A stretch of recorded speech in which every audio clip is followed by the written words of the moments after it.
Hello, bienvenue sur la chaîne. Voilà, avec cette vidéo, je t'amène un peu faire le tour du potager cette semaine et pour te montrer un peu ce qu'il est devenu parce que beaucoup de choses ont changé vu qu'il pleut beaucoup et puis voilà, les plantes s'agrandissent très très vite.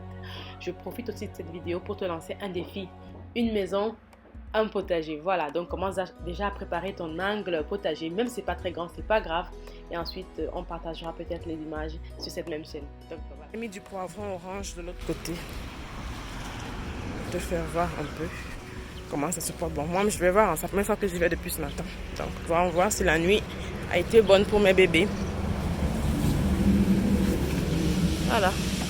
J'ai là de la tomate Juliette, qui est une tomate, contrairement à toutes les autres, c'est une tomate qui est F1, mais qui a une production très très intéressante que j'ai envie de tester ici. C'est une variété de tomate indéterminée aussi. Tout ce que tu vois là qui ressemble à du piment, c'est du basilic. Non, du basilic, oh my goodness. Non, c'est du poivron orange, type orange reproductible, semence à pollinisation ouverte. Ici, j'ai des plants de calebassier. Calebassier, je mettrai le nom latin à l'écran. Là, c'est le walking onion, voilà. Et là, c'est l'artémisia qui s'en sort très bien, qui pousse très bien. Ici, là, j'ai un plant de jacquier, mais qui doivent encore germer. Ok, c'est un peu tout bon. Puis j'ai des germoirs là et là.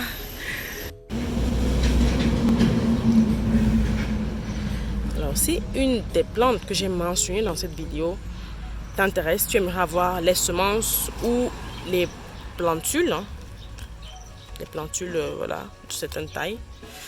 Si ça va là, ça t'intéresse, n'hésite pas à nous contacter, hein. Je mettrai les informations dans le box info. Parce que justement, nous proposons des plantes, des graines qui pourraient t'aider à monter toi aussi ton potager et essayer de contrôler une partie de ton alimentation parce que c'est ce qu'on devrait faire, c'est responsable. Nous avons des semences aussi de ce piment là qui est très commun au Cameroun, hein, mais qui commence à devenir rare. Donc on fournit de la semence aussi pour ça.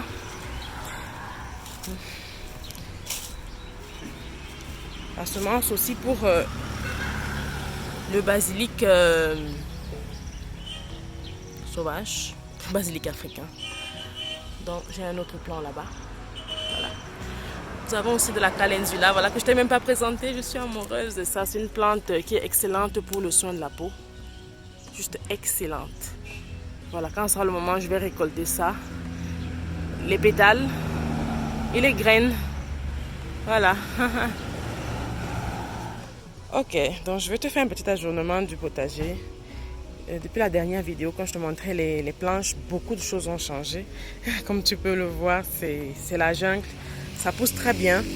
Après, les tomates me donnent quelques inquiétudes parce que vu que je veux faire du bio, évidemment, en plus, sinon, je ne vois pas l'intérêt de faire un truc pareil, de mettre des pesticides dessus, ça n'a aucun sens. Alors, j'ai vu que je veux faire du bio. Donc, je suis un peu inquiète de l'apparition de certaines petites maladies. Alors, j'ai fait un pruning sauvage, hein, c'est-à-dire que j'ai vraiment éliminé les branches sur toute la partie inférieure des plants de tomates, comme tu peux voir là. Tout ça pour éviter, voilà, que les branches les plus basses ne soient proches de la terre et peut-être, et pourquoi pas, ne provoquent des maladies comme le mildiou sur les plants de tomates. J'ai aussi éliminé beaucoup de gourmands, mais pas tous. Tu verras par exemple là que j'ai un gourmand qui est bien en place, bien fort. Et la raison pour laquelle j'ai décidé de laisser certains gourmands, c'est quoi? C'est que j'ai eu une attaque d'insectes, un peu comme des mouches noires qui laissaient des œufs, sur la cime, hein, des branches principales ou qui portent en fait les fleurs et les fruits. Et la semaine passée, disons il y a 10 jours, c'était tellement grave, pratiquement tous les plants, surtout ceux de ce rang-ci. Je crois que c'est dû plus à la proximité avec la haie c'est pas trop de fleurs là qu'il y a derrière. Ils étaient tous attaqués. Donc du coup j'ai été vraiment drastique. J'ai coupé toutes les cimes qui avaient ces œufs là, je me suis débarrassée de ça. Et du coup, ce sont certains gourmands qui ont finalement pris qui sont devenus des branches principales parce que j'ai carrément dû couper beaucoup des têtes en fait qui portaient les fleurs et tout parce que c'était attaqué. Parce que j'ai aussi réalisé que ces mouches noires là préféraient justement la partie, les feuilles, les tendres, en fait, allaient carrément se nider pratiquement là. qui est cette partie là, par laquelle la plante continue à pousser. Et en général, c'est là que les fleurs se forment. Donc, quand tu coupes ça comme ça, c'est comme si tu coupes la tête en fait. C'est comme si tu coupes la tête. Et puis la plante devient comme elle est empêchée de grandir par cette branche-là. Et c'est un gourmand qui peut prendre le relais. Donc j'ai décidé en fait de ne plus vraiment retirer tous les gourmands en me disant que si jamais j'avais une tête qui était attaquée de façon très bestiale et sauvage, je la retirerais et je laisserais prendre la relève par un gourmand. C'est la raison pour laquelle je ne retire plus systématiquement tous les gourmands. Je les retire toujours pour éviter d'avoir une espèce de jungle pleine de feuilles. Parce que le fait aussi qu'il y ait du courant, que l'air puisse passer entre les plants, je suis sûre que ça protège justement contre certaines maladies fongiques. Donc voilà, je me sens un peu obligée de retirer quand même certaines feuilles. Donc tu vas voir partout là, j'ai retiré parce qu'il y avait trop de feuillage. C'était sauvage quoi, c'était une jungle. Et j'ai retiré vraiment beaucoup. Bon, après, beaucoup de plants portent des fruits. Comme on peut voir là, il y a une petite tomate et puis il y en a d'autres qui naissent là. Il y en a une autre là. En fait, c'est vraiment, c'est en train de porter vraiment beaucoup de fruits. Je ne m'inquiète pas de ce côté-là, mais again, comme je disais, vu que je suis en bio, j'ai un peu peur des maladies. Donc bon, après j'ai fait ce que j'ai pu, je les ai tutorés. Bon, en fait, c'est ma mère qui a fait ça. Je ne vais pas prendre ses crédits. C'est elle qui a fait ça, donc kudos to her. Et voilà, les plants sont tout droits maintenant. Quand il pleut, ils ne tombent plus parce qu'avant, quand il pleuvait, je les retrouvais carrément couchés d'un côté. Voilà. Comme tu peux voir là, j'ai je sais pas, ce brunissement des feuilles là. J'avoue que je sais pas ce que c'est. J'avoue. Moi, quand je vois ça comme ça, ce que je fais, c'est que je préfère tailler la feuille incriminée. Voilà, j'ai aussi ceci. Après, oui. Donc voilà. Et puis il y a des plants de tomates qui ont des feuilles un peu recourbées comme ça. Je ne sais pas ce que c'est. Si tu sais de quoi il s'agit, s'il te plaît, fais-moi savoir, s'il te plaît. Donc c'est un peu ça. Là on a la même chose. Ça c'est un plant qui, bon, il m'a l'air en forme. Il porte ses fleurs, voilà. Mais ses feuilles sont toutes recourbées. Ses feuilles sont comme si elles étaient tristes. Je sais pas pourquoi. On peut voir deux fleurs qui n'ont clairement pas été pollinisées. Je pense que ça va tomber. On peut voir que le pédoncule est jaune. En fait, j'avais déjà eu cette situation il y a quelques années quand j'avais un potager sur mon balcon. Et puis j'avais eu au total peut-être 2 tomates. Toutes les fleurs étaient là. Le plant était en floraison et toutes les fleurs tombaient. Donc voilà, je crois que j'ai cette même situation ici parce que les fleurs, le pédoncule devient jaune et après les fleurs tombent. Voilà, ça signifie simplement que les fleurs n'ont pas été pollinisées. Quand on a ce genre de phénomène. Voilà, parce que la tomate est une plante qui se pollinise elle-même. Donc ces fleurs-là peuvent se polliniser toutes seules. Des fois, ça veut dire qu'il n'y a pas d'insecte qui a visité. Il n'y a pas eu de vent. En fait, il n'y a pas eu une pollinisation efficace, quoi. Et des fois, pour améliorer ça, il faut venir secouer le plant, secouer au niveau du pédoncule floral. Un peu comme ça. Bon, pas là, hein, quelque part là. Il faut faire ça. Juste pour aider en fait au pollen. En fait, la vibration de la brosse, ça mime un peu le mouvement des insectes, des bourdons, des abeilles et autres. Bon. Voilà. Je vais le faire aussi ici en bas.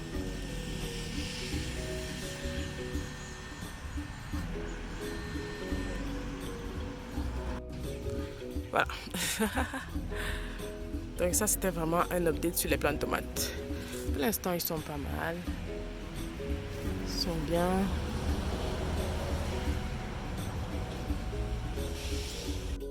Et dans ce lit on a aussi j'ai mis des haricots verts qui sont déjà en production sur la haie là-bas. Vraiment très productif. Vraiment c'est pour ça que je les ai mis un peu partout parce que ça va en fait redescendre comme ça et ça pousse même si c'est pas tutoré, ça produit énormément. Voilà, j'ai aussi de la laitue au goût moutarde là qui donne du peps aux salades, c'est très bon, c'est bon et ça produit aussi très bien. Bon, en fait j'aurais dû repiquer tous ces pieds là mais j'ai pas pu tous les repiquer donc ils ont grandi un peu en tas comme ça. Je les récolte chaque fois quand je veux en manger, quoi. En général, tous les 2 jours ou tous les matins, ça dépend. Là, j'ai du gingembre qui pousse très bien. J'ai ici des œillets d'Inde qui ne sont pas encore en fleurs, mais ça arrive. J'ai un autre plant quelque part là-bas. J'ai aussi du calendula qui est de l'autre côté. Bon, ça tu vas passer là-bas. Là, d'autres plants de tomates que ma mère a gentiment tutoré pour moi. Ici, j'ai du melon, je crois du melon charentais. Je regarderai la variété, peut être sûre pour vous. Et puis voilà. Et puis là, j'ai du basilic lime qui est magnifique. C'est excellent, qui pousse au milieu de ces tomates-là. C'est juste excellent dans les salades ou en tisane. C'est vraiment, vraiment excellent. Pour qui ne connaît pas le basilic lime, ça a un goût de citronnelle un peu plus prononcé. C'est vraiment, pour moi, c'est une grosse découverte. Hein. Je ne connaissais pas ce basilic-là. Donc, et ça pousse tellement bien ici. J'ai l'impression que je sens vraiment très à l'aise, quoi. Ici, j'ai des ignas, des fleurs qui arrivent. Voilà, donc qui vont aussi aider les insectes avec le nectar. Et puis, ça va aussi aider à la couleur, quoi. C'est très beau. Ici, dans les coins, j'ai des tournesols. Qui n'ont pas encore fait leurs pommes, leurs fleurs. Et puis, encore de la laitue motake, là. Bon, au milieu aussi, j'ai du water leaf. Comment on appelle ça? Son nom, c'est Pagnetum africanum. C'est... voilà, là, ça m'échappe. Bon, je le mettrai à l'écran. J'ai du water leaf aussi, comme je l'ai utilisé un peu comme plante de couverture parce que ça poussait tout seul sur cette terre. C'est une plante volontaire. Et puis, voilà, je le laisse pousser seul. Vraiment, ce sont des plantes volontaires. Je coupe aussi pour mettre dans mes salades. Là, j'ai de l'oignon, on appelle ça en anglais walking onion. Ça fait des tas et puis ça avance seul. Ça se multiplie. C'est une plante qui est très résiliente, c'est la raison pour laquelle je l'ai mis là. Voilà, on peut passer. Ici, c'est l'endroit que j'utilise pour ma pépinière en fait. J'ai encore du basilic thaï, non du basilic lime, excusez-moi. Ici, j'ai du basilic africain, qu'on appelle aussi mesep, basilic sauvage. Son nom, je crois, c'est Ocimum something. Je vais le mettre à l'écran, je ne me rappelle plus. Voilà, donc ça c'est un endroit que j'utilise en fait souvent pour la pépinière. Ok. Le dernier lit de ce côté a un plant de tournesol un peu plus grand, dont la fleur est presque déjà ouverte. Et j'ai des pastèques qui courent là, qui commencent à donner des fruits. Même comme j'avoue que je ne sais pas trop comment les diriger. Je vais y penser. Une tagette. Je crois que c'est Lucida. Et puis des plantes de tomates aussi là. Alors dans ce lit, et là on est de l'autre côté. Les lits que j'ai présentés précédemment sont là-bas. Donc j'ai fait, voilà, je suis là maintenant. J'ai des plants, bon c'est pas encore grand par ici, c'est moins grand parce que ça ce sont les derniers lits que j'ai fait construire. Tu peux voir là par exemple, voilà, il y en a 6 de ce côté. Donc les plants ici sont tout jeunes. Ici, j'ai des macabos qui sont volontaires. Franchement, ça pousse seul. Je suis obligée de les retirer parce qu'il y en a juste trop. Ok, on fait le tour. Le tour, c'est ça. Ça, c'est de l'artémisia annua. Artémisia annua qui se porte très très bien. Ça, c'est la tagette lucida, les œillets d'Inde qui sont très bons pour la tomate. Ici, j'ai du tournesol que j'ai protégé parce que sinon, les limaces et les chenilles caterpillars n'en font qu'une bouchée. Là, j'ai du chou frisé, le fameux kale que les Américains adorent, mais pas seulement. Ici, j'ai de la sauge, du romarin, encore de l'artémisia annua, du chou kale. En fait, il y a toute une rangée de chou kale, de l'artémisia annua. Ici, j'ai de la verveine blanche, je crois, très très aromatique, d'excellentes propriétés médicinales, dont je te parlerai dans une autre vidéo. Ici j'ai voilà, un autre plant d'artémisia annua qui a un peu souffert, c'est pour ça qu'il est plus petit, parce qu'il y a un oiseau qui n'arrêtait pas de le piquer. C'est-à-dire l'oiseau coupait les feuilles mais il ne mangeait pas les feuilles, c'est-à-dire il coupait et c'était là. Je dis mais attends, qu'est-ce que tu fais? Bon, j'ai dû le protéger avec une bouteille, maintenant ça va mieux je crois. Voilà, là j'ai un plant de sauge qui souffre un peu. Je crois que la sauge n'aime pas trop l'eau et il pleut abondamment ces jours, donc malheureusement pour elle, elle souffre. J'ai un autre pied de romarin, de l'artémisia annua, de la sauge encore, la verveine. Voilà. Pratiquement, ce sont les mêmes plantes qui se répètent un peu partout.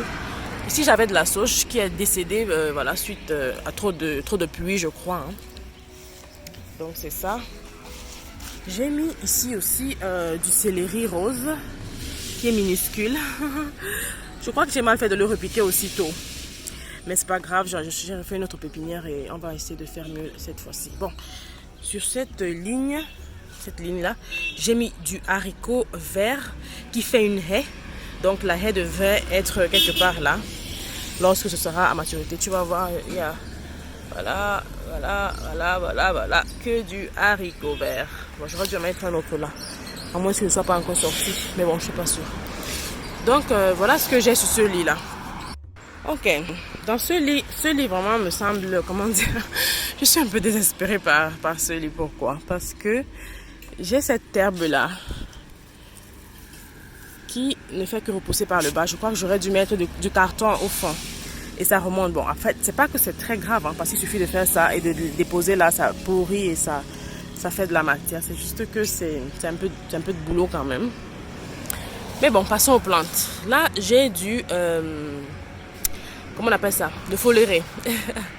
Hibiscus sabdarifa qui commence même à donner des petits calices là. Voilà. Donc j'en ai mis encore là et celui-là aussi. Le reste c'est du gombo.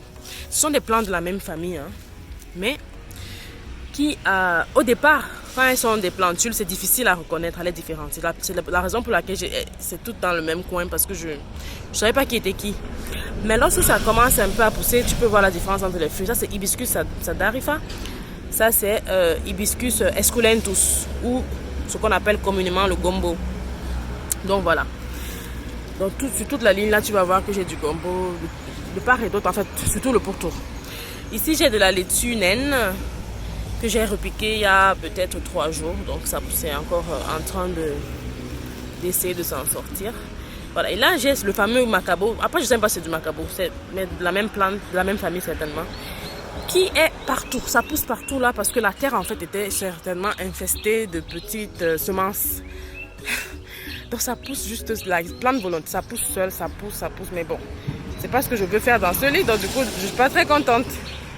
Et c'est un peu ça la situation de ce lit là. Je n'arrive même pas à couvrir la terre parce que les plants sont encore tellement petits que je préfère les laisser monter un peu avant de recouvrir le sol. Et puis j'ai essayé aussi de retirer tout ce macabo là pour qu'il n'envahisse pas mon lit.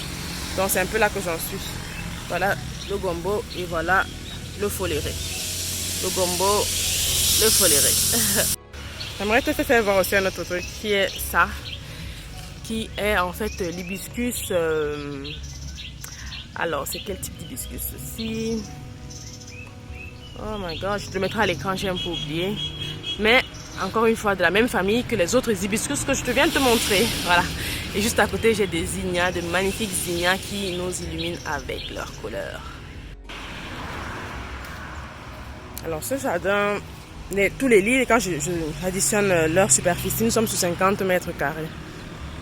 Donc c'est ça la superficie au cas où tu te demanderais. Voilà, j'ai un autre... voilà, j'ai des blancs des fois, il faut m'aider.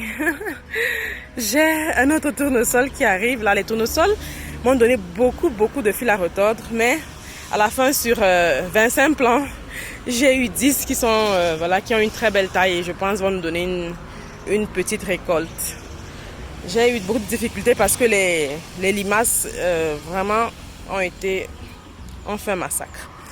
Là, j'ai des petits pois qui, je crois, dans le climat africain ne se portent pas très bien, ou du moins celui de Yaoundé ne se porte pas très bien. Les petits pois n'aiment pas beaucoup la chaleur et ici il fait très chaud. Je dis bien, quand midi arrive, il est presque impossible d'être dehors parce que la chaleur de ça, quoi, je dis, c'est une fournaise. Là, j'ai des carottes de 2 types. Hein. Bon, à ce stade, impossible de savoir qui est qui, of course. Mais c'est 2 types. Je me rappelle que j'avais 2 sachets, donc c'est 2 types qui poussent très bien. Après, je n'ai pas tin out. T'as dit, j'ai mis les semences là. Si j'ai des photos, je mettrai à l'écran. Et ça a germé et puis j'ai laissé ça comme ça. Les carottes seront certainement petites parce que c'est un peu trop collé, mais ça me va. Surtout que la majorité va aller en fleurs. Je fais ça pour récupérer en fait les graines. Là, j'ai encore des zinnias qui arrivent. Les zinnias sont de très très jolies fleurs que j'adore, littéralement. Là, j'ai un melon qui essaie de partir. Le melon, j'ai remarqué qu'il a eu beaucoup de mal à partir, hein, à démarrer dans ce microclimat. J'ai remarqué plus que la pastèque. La pastèque, je la vois qui grimpe, qui s'en va partout. Mais le melon, bon là j'ai un melon qui est en train de take over en plan de gombo. Qu'est-ce que je dois faire? Alors, attends, il faut que je les sépare peut-être. Ils sont presque mari et femme là. En tout cas, ça va. Donc voilà, tout ça c'est du gombo. Ah non, pas tout ça. Là j'ai de l'hibiscus. Ça veut dire une feuille qui a été croquée par un insecte. Alors, il faut dire que hier, j'ai fait un spray à l'huile de Nîmes et au savon noir. Parce que justement, pour éviter les dommages que les insectes causent, les mouches blanches, les aphides, etc. Donc, j'ai fait un spray à l'huile de Nîmes. Et je me rends compte que ça va beaucoup mieux. Hein, parce qu'avant, c'était plein d'insectes sur le derrière des feuilles. C'était plein d'insectes blancs. Et ces insectes-là, en fait, sucent la sève de la plante. Et tu vois, tu as une plante qui est toute chétive, toute rabougrie. Elle ne pousse plus bien. Elle est là, elle souffle, la pauvre. Donc, voilà. Là, c'est du gombo. Au milieu, là, j'ai du piment aussi. Voilà, piment. Là, j'ai du basilic violet, je crois bien. Que je dois repiquer. Oui, parce qu'il y en a 3 là. Je dois repiquer ça. Ici, j'ai une bouture de tomates qui souffre beaucoup, mais qui ne meurt pas. J'ai bouturé la tomate. Et là, j'ai voilà, du piment au milieu. Hein. Faut pas voir ça comme ça, mais c'est plein. C'est juste que ça pousse encore. Là, j'ai de l'ail. Et l'ail aussi, c'est une plante qui m'a beaucoup étonnée parce que j'ai remarqué que ça prend beaucoup de temps pour germer. Ça m'a pris peut-être environ 3 semaines pour que je puisse voir les premières tiges. 3 semaines, si tu peux imaginer ça. Pour avoir ça. Mais bon, c'est là. Il y a de l'ail partout là. Hein. Faut même pas, ne t'y trompe pas, il y a de l'ail partout. Donc voilà. Ça, c'était pour ce lit. Ici, on commence toujours par notre tournesol. Le tournesol, à la fin, au départ, je les avais mis le long de cette haie-ci. Mais j'ai remarqué qu'ils s'en sortent mieux dans les lits. Oui, parce que ils étaient grands. Ils avaient 30 cm que je les ai repiqués sur les lits. Je savais même pas que ça allait prendre parce que la première semaine, c'était la souffrance totale. Le plan était tout mou, bizarre. Mais très très bien repris. Hein. On peut le voir aussi là-bas ou là-bas. Il se porte comme un charme et je suis très contente. Voilà. J'ai des pastèques, hein, là, qui sont atteints d'une maladie bizarre. La maladie de la mort subite. Hier, par exemple, j'ai trouvé ce plan-là qui était tout chétif, tout bizarre. Bon, voilà. J'ai dû l'arracher parce que je me suis dit, je sais pas ce que c'est. J'ai un petit pastèque là.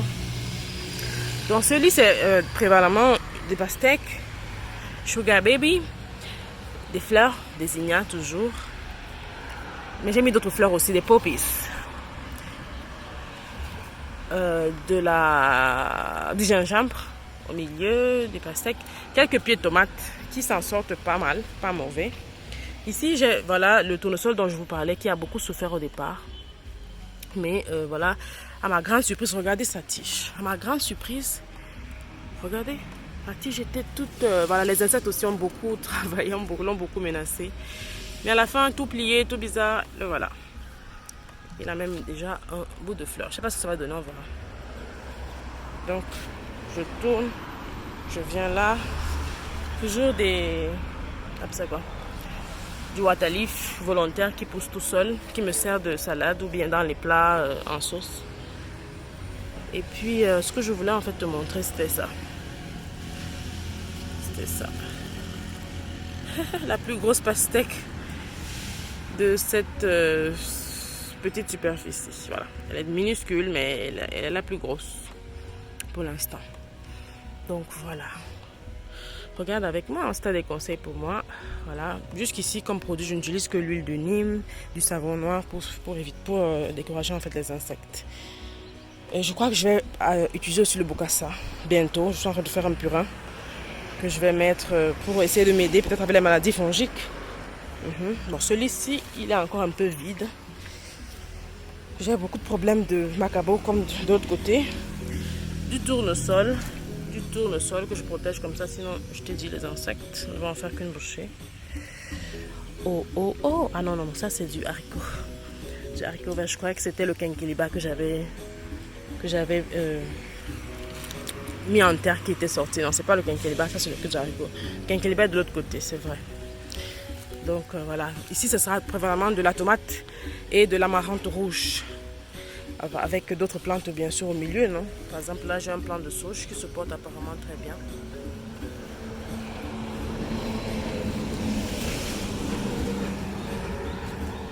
Ici c'est prévalemment du curcuma qui n'a pas encore germé, du curcuma et de la tomate. Et au milieu voilà des plantes aromatiques telles que la verveine, le basilic. Celui-là, le voilà que j'ai mis au milieu, sur toute la ligne. Et puis sur les coins, j'ai mis aussi du haricot vert, la variété qui fait des haies. Ici, c'est pas la variété qui rampe. Et puis du tournesol. Voilà.